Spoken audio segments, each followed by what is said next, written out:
हम निकल चुके हैं ये प्रण करके, अपना सब कुछ अर्पण करके। योगी जी के ये बोल, योगी जी का ये ट्वीट 17 मार्च 2017, 6 दिन के माथापेची के बाद मुख्यमंत्री बनने का संज्ञान आता है। पूरी बात करेंगे आज योगी आदित्यनाथ जी के ऊपर, जो कि उत्तर प्रदेश के मुख्यमंत्री हैं, प्रेजेंट में मुख्यमंत्री है, और उन्होंने उत्तर प्रदेश के सभी मुख्यमंत्रियों का रिकॉर्ड ब्रेक कर दिया है। यहाँ तक कि मायावती का भी रिकॉर्ड उन्होंने ब्रेक कर दिया ज्यादा दिन मुख्यमंत्री बने रहने का। 17 मार्च 2017 को एक जब पूरे प्रचंड बहुमत के साथ यूपी में आम चुनाव होता है और जीत करके बीजेपी आती है उस चुनाव में, तो एक मंथन चालू हो जाता है कि कौन बनेगा मुख्यमंत्री। मुख्यमंत्री बनने के सबसे पहले हकदार थे मनोज सिन्हा।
ने ला करके हमको बेइज्जती के रास्ते पे छोड़ा है, वही चीज सामने आ रहा है कि अगले कुछ दिनों में थोड़ा सा नहीं बल्कि बहुत ज्यादा यूपी के राजनीति में उथल पथल मचा हुआ है।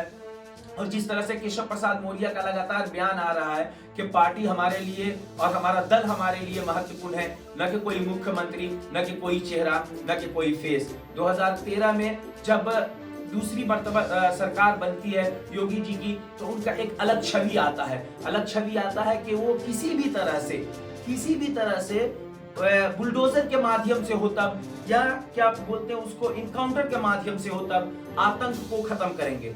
कुछ लिस्टेड नाम है, मुख्तार अंसारी, उनको उन्होंने खत्म किया। अतीक अहमद, उनको उन्होंने खत्म किया। आजम खान का वो पूरा कैरियर खा गए। हम निकल चुके हैं प्रण लेकर के वाला वहां पे उन्होंने अपना साबित कर दिया। जब पूछा गया, उनके एक लेखक है द हिस्ट्री ऑफ मुख्यमंत्री ऑफ यूपी, उसके एक लेखक है श्याम लाल यादव, जो कि इंडियन एक्सप्रेस के मालिक भी है, अखबार के उस न्यूज चैनल के। तो उनसे जब पूछा गया इसके बारे में कि हाँ मुख्यमंत्री को लेकर के, उन्होंने पूरी एक किताब लिखी है, तो योगी जी के बारे में पूछा गया तो उन्होंने कहा कि योगी जी की छवि एक हिंदुत्व राजनीति को चमकाने के लिए सिर्फ और सिर्फ बीजेपी ने इस्तेमाल किया है, और उनको सिर्फ और सिर्फ मोदी जी ने और अमित शाह ने हिंदुत्व राजनीति को चमकाने के लिए उनको इस्तेमाल किया है। और सिर्फ वही चीज देखा जा रहा है। हिंदुत्व की राजनीति का कार्ड अभी खत्म हो रहा है, क्योंकि मेरा पिछले वीडियो में मैंने आपको बताया था कि किस तरह से अयोध्या में हार गए, किस तरह से आप उत्तराखंड में हार गए, किस तरह से आप जहां जहां मतलब भगवान विष्णु है, जहां आप भगवान राम बसे हुए हैं, वहां पे बीजेपी हार गई। तो इनको अब हिंदुत्व का कार्ड जो चले थे वो अब सफल नहीं नजर आ रहा है। तो अब मुख्यमंत्री पद का खतरा मंडरा रहा है योगी आदित्यनाथ जी के ऊपर। योगी आदित्यनाथ जी के ऊपर जब मुख्यमंत्री का खतरा मंडरा रहा है, तो बीच में खुश है केशव प्रसाद मौर्य, क्योंकि उनको लग रहा है कि वो बन जाएंगे अब यूपी के मुख्यमंत्री, जबकि ऐसा कुछ मुमकिन नहीं है। अभी भी पार्टी का फैसला आना बाकी है।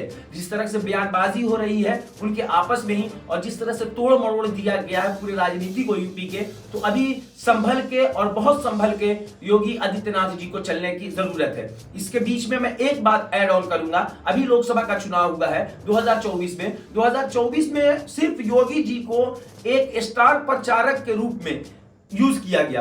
वही प्रचार करने का उनका जो शैली कि आप विवादित बयान दीजिए, विवादित भाषण कीजिए, हिंदू होकर के मुस्लिम को टारगेट कीजिए, हिंदू मुस्लिम वाला भाषण, सिर्फ और सिर्फ इसी के लिए इस्तेमाल किया गया योगी आदित्यनाथ को। योगी आदित्यनाथ मुख्यमंत्री थे, उनसे न टिकट के बंटवारा के लिए पूछा गया, न किस सीट से किसको लड़ाया जाए उसके लिए पूछा गया। पूरा आला कमाल के हाथ में था, पूरा मोटा भाई के हाथ में था, यानी अमित शाह जी के हाथ में था। हारने के बाद ठेकरा फोड़ा जा रहा है योगी आदित्यनाथ जी के ऊपर। वो हमारे बिहार में एक कहावत है कि मीठा मीठा गप गप, कड़ुआ कड़ुआ थू थू, वही वाला सीन हो रहा है योगी आदित्यनाथ जी के साथ। आप जीते तो क्रेडिट आप लेकर के जाइए, हारे तो योगी जी लेकर के जाए। तो ऐसा लगा मेरा वीडियो, और योगी जी के ऊपर और क्या आपके पास जानकारी है कमेंट बॉक्स में मुझे जरूर बताएं। जय हिंद, जय भारत।